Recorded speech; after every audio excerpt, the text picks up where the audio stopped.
Hello friends, welcome back to the channel. It's your host, Street Urchin here. I was told some time ago that I had a Texan accent, so here it is, and there it goes. I was born and raised in Modesto, California. I do not believe I normally have a Texan accent, but as an ENTP, you wind up learning skills that don't necessarily have a personal use in your life, such as accent emulation, block picking, flashing phones, or just tying shoelaces in a different way. Oftentimes an ENTP does things just to do them. Which brings us rather neatly to today's video, ENTP 101.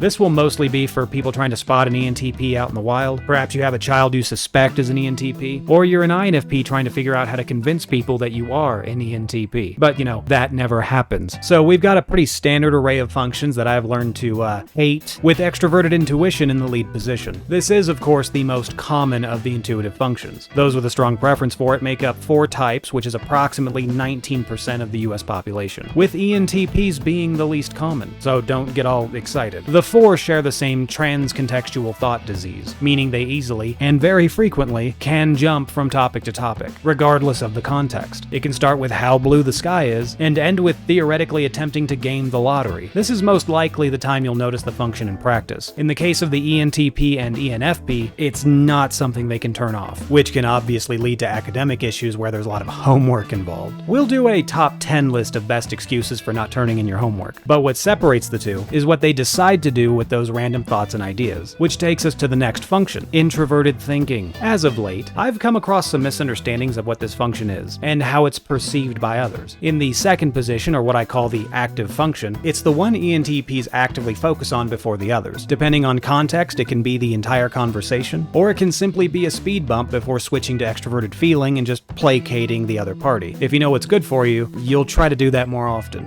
Yeah, right.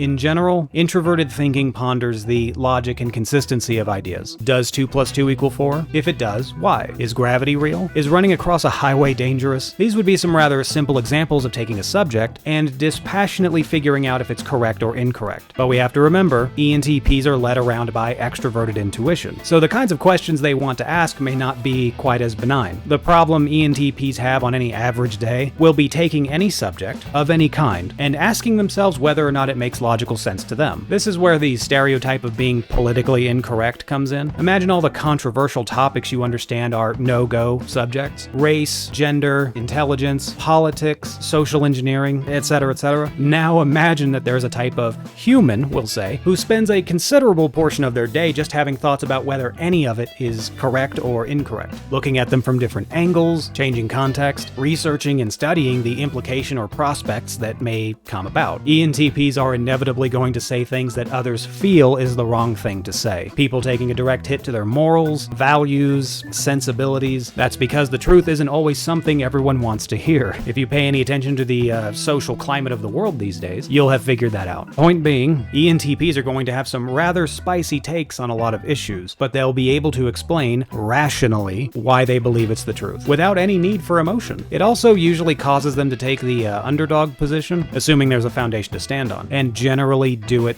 for fun. Alright, so we covered the first 2 functions. They enjoy bouncing around subjects, whether mundane or abstract, then explain them logically and dispassionately. Mind you, that's something anyone with a strong preference for introverted thinking would, do. But how do the ENTPs balance being wildly unfocused and politically incorrect? Well, that moves us right along to the last 2 functions, the next one being extroverted feeling. Now, this isn't your sweet old grandma's extroverted feeling. This is weaponized extroverted feeling. For an ESFJ, it's about bringing people together under one roof, making sure everyone has what they need, giving everyone some form of personalized attention, and preventing conflicts from occurring. Then there's the ENTP version. You take the ENTP's chief concerns of perspectives and calculation, then apply it to the human social condition. You now have a wolf among sheep.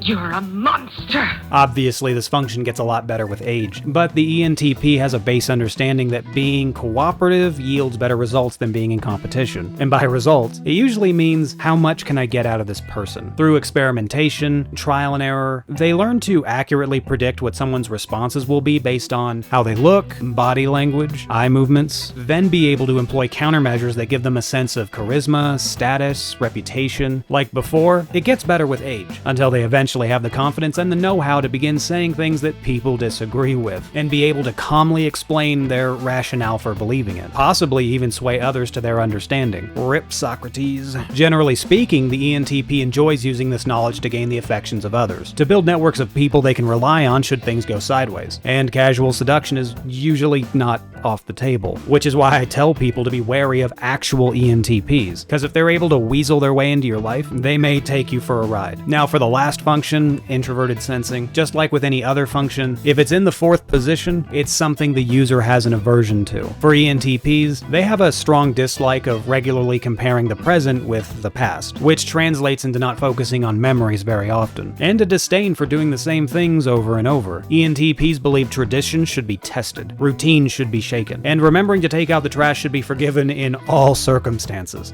Clearly they can make for some rather unruly children, especially in school where there's a heavy focus on basics and repetition. It's by far the fastest way to send an ENTP into a depression coma, which they will try to remedy the situation themselves. The more strict the environment, the more desperate the measure becomes. Example being, after I turned 15, I just stopped going to school. I'd either go to a friend's house or call in sick and have someone pick me up. Other negatives involve appointments slipping through very large cracks, bills not being paid on time, a lack of organization, just having a rather chaotic lifestyle. Some men just want to watch the world burn. And that was some basic information to help you spot ENTPs out in the wild. A quick recap though, they're prone to changing topics, ranging from normal to weird. They explain things logically using their rationale rather than their emotions. They're often seen as charming, possibly seductive. They dislike doing the same things over and over, not fans of tradition. And no, I don't have any advice on how to raise an ENTP child. All I can really think of is the more you push them, the worse it's gonna get. Obviously, letting them run wild will also cause problems, so I guess you're just kind of picking your poison at this point. And that was ENTP 101. If you found out today that you're an ENTP, then I'm sorry. If you found out a friend, a child, or a special someone is an ENTP, then I'm really